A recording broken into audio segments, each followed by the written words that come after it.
Sakşına yazsam dost çok danışan değil, o da danışacak indi. Aynı çizimle.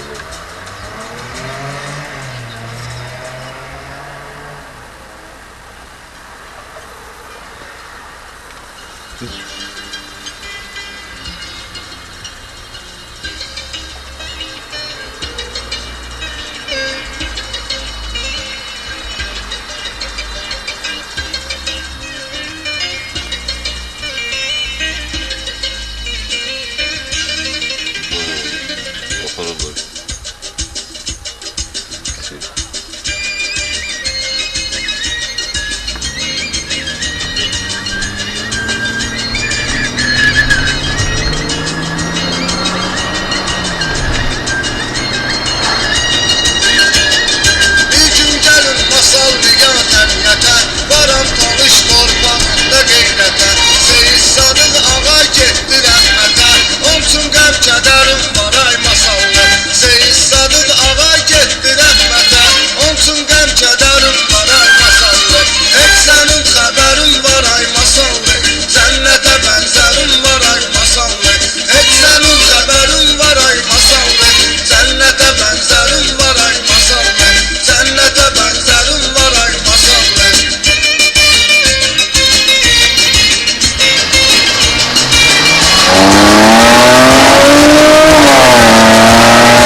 Onların her tarafta var aksanları.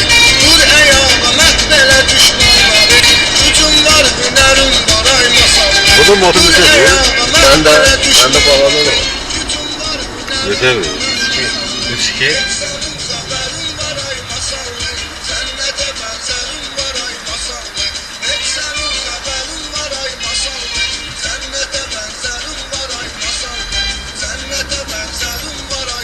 Bu arada çıktı.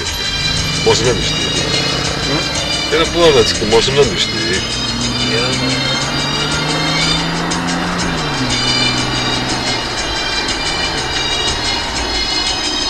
Böyle maalesef bu yağın değişmesi oldu.